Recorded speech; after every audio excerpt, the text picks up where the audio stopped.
지금 보시는 곳은 충청남도 보령에 있는 성주사지입니다.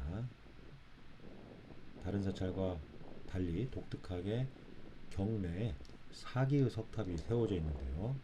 바로 이곳은 신라 말기 때 낭여상 무염에 의해서 구산 선문의 하나였던 성주산문이 개창되었던 곳입니다.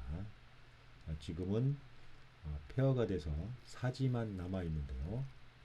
조선 전기까지 법등을 유지한 걸로 그렇게 추정이 되고 있습니다. 성주사지에 있었던 석굴 입상인데요.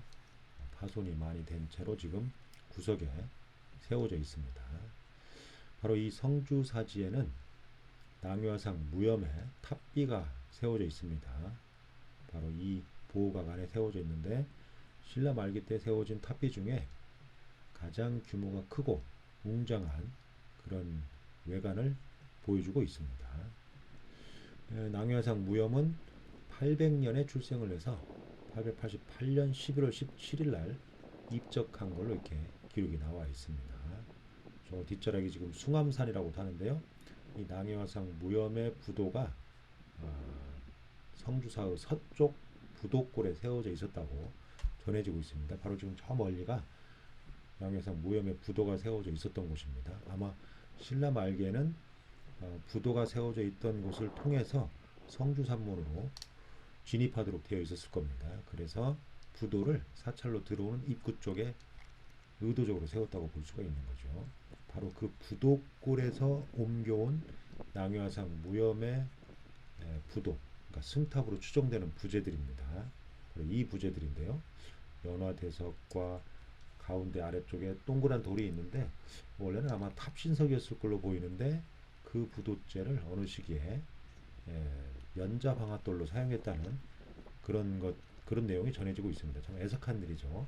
문화재를 잘 모르는 그런 사람들에 의해서 문화재가 파손되고 또 그것이 다른 용도로 사용된 그래서 원래의 모습을 잃어버린 그런 경우에 해당된다고 할 수 있습니다. 바로 이 부재도 부도재의 일부인데요. 옥계석으로 보입니다. 파손이 많이 되었죠. 애석한 일입니다.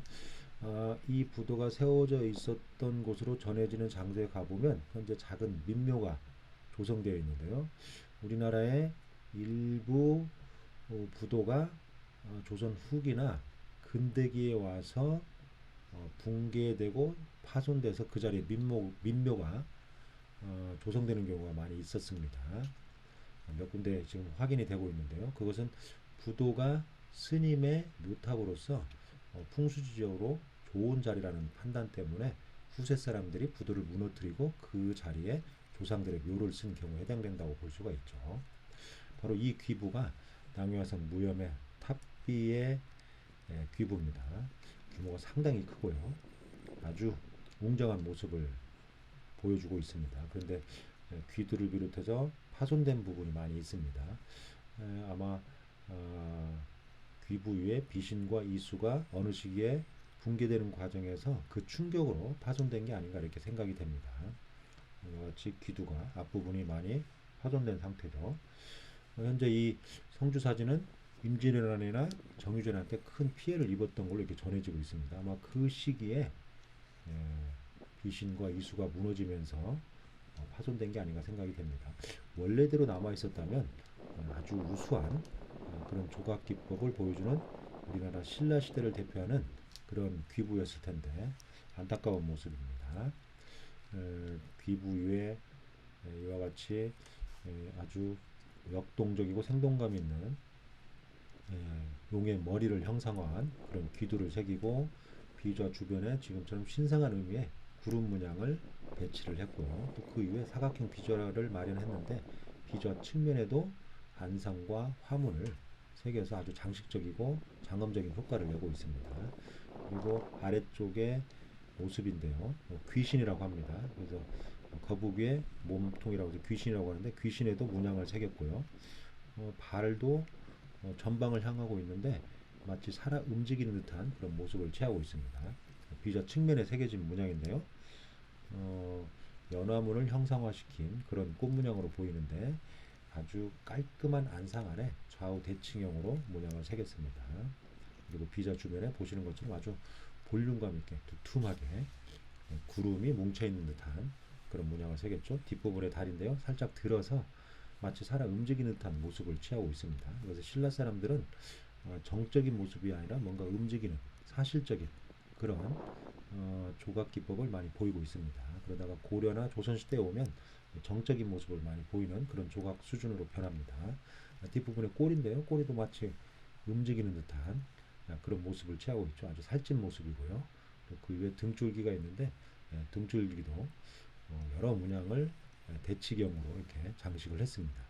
귀관문도 아주 굵은 도들대를 활용해서 육각형으로 문양을 마련했죠. 그게 반복적으로 이렇게 표현이 되어 있습니다. 측면 쪽인데요. 이쪽은 뭐 파손이 많이 된 상태죠. 아무래도 상부에 있었던 비신과 이수가 이쪽 방향으로 무너지지 않았을까 이렇게 생각이 됩니다. 또는 보호각이 있었는데 그 보호각이 불에 타면서 지붕부가 무너지면서 이와 같이 피해를 줬을 가능성도 있습니다. 안쪽에 기부 옆에 있는 연화 대석인데요. 정확한 용도는 알 수 없지만 상당부에 뭔가 고정 홈이 있는 걸로 봐서 건축물에 사용됐던 걸로 보입니다. 이처럼 성주사 낭여상 기부는 상당히 조각 기법이 뛰어난 그리고 우수한 장인에 의해서 설계되었음을 알 수가 있습니다. 그리고 비신에 새겨진 글자체인데요. 이 비신은 원래 것은 아닌 걸로 보입니다. 어느 시기에 비신이 파손되자 지금처럼 비신을 새롭게 세운 걸로 보입니다. 그리고 그 이후에 이수를 새롭게 올렸죠. 상당히 규모가 큰 그런 이수입니다. 이수가 신라시대 때의 조각기법을 그대로 보여주고 있습니다. 그런데 조금 어색한 측면도 있습니다. 그래서 앞으로 조금 더 깊이 있게 연구를 해봐야 될 걸로 이렇게 판단은 되는데 일단은 신라시대 거라고 다시 말해서 이 탑비가 세워질 때 처음 조성된 이수라고 전제를 하고 해야 될 것 같습니다. 일단 전제를 해야 될 것 같습니다. 왜냐하면 여러 가지 기법이나 조각 수준은 신라 시대의 어떤 조각 기법을 보여주고 있습니다. 다만 어느 시기에 파손되자 옛날에 있었던 이수를 그대로 모방해서 새롭게 만들었을 가능성도 있는 것으로 보입니다. 왜냐하면 측면에 있는 구름 문양과 용의 문양 그리고 귀부에 비추어 봤을 때 이 이수부의 조각 기법이 조금 다른 양상을 보이고 있습니다.